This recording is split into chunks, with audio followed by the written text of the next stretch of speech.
When's the 59s coming out? As soon as we entered the exhibition, we were greeted by the Port Flora micro layout. This compact setup demonstrated shunting movements using the two 060 diesel hydraulic shunters present. This layout is a great example of what you can achieve with a small space and a small budget.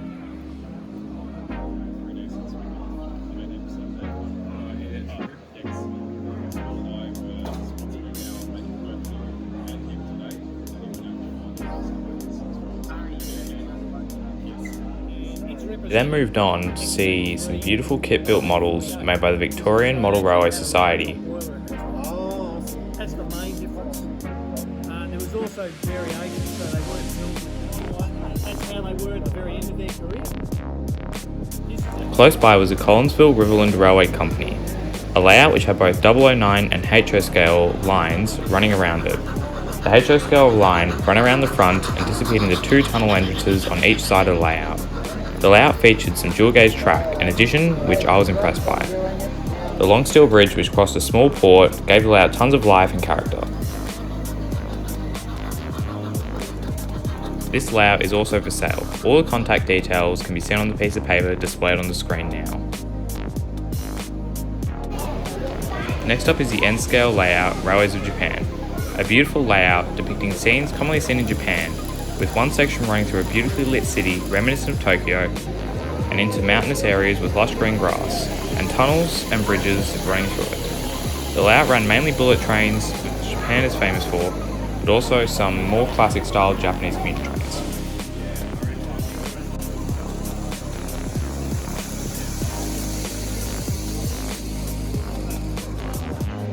Victoria Bridge is a Victorian-style tail chaser layout, running through two stations and over a giant viaduct which spans a lovely valley underneath. The impressive layout had the biggest footprint there and had various Victorian Railways trains running, though they looked to have a bias towards the late 60s to mid 80s. The layout had dual tracks all around, meaning you could get some lovely shots of trains passing each other. They had a great variety of rolling stock displayed in the yards, and were always changing the trains that were running on the layout, so you could return 5 minutes later and see something new.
The HON30 Beachy layout is an impressive layout depicting many scenes which would be commonly seen on narrow gauge lines in Victoria.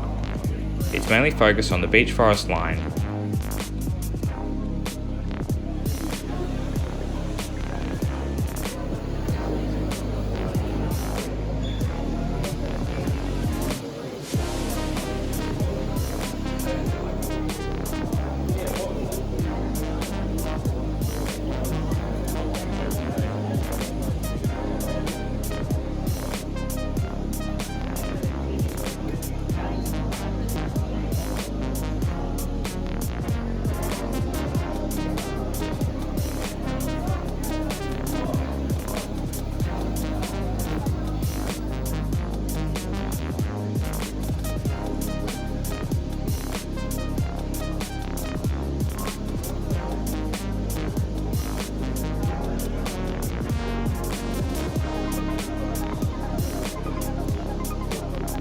The colourful LEGO layout positioned in the corner of the main hall was really cool to see and was certainly a favourite among the younger people at the show. The amount of animated builds and flashy lights made it very interesting to look at, and with one of the trains running there being my first ever LEGO train set, it made me feel a little nostalgic.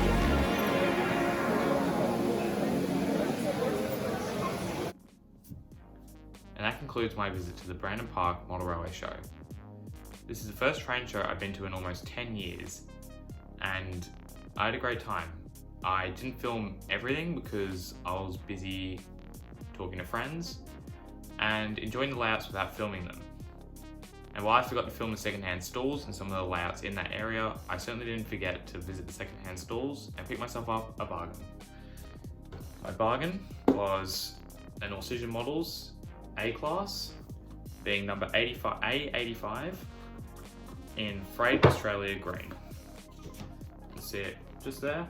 I got it for a great price and I'm very happy with the model. If you'd like to see a review on that model, comment down below. And speaking of that, if you enjoyed the video, like and subscribe. Helps motivate me to make more content, which is good for you guys. Get more videos to watch. Alright, thanks for watching. I'll see you in the next one. Bye bye.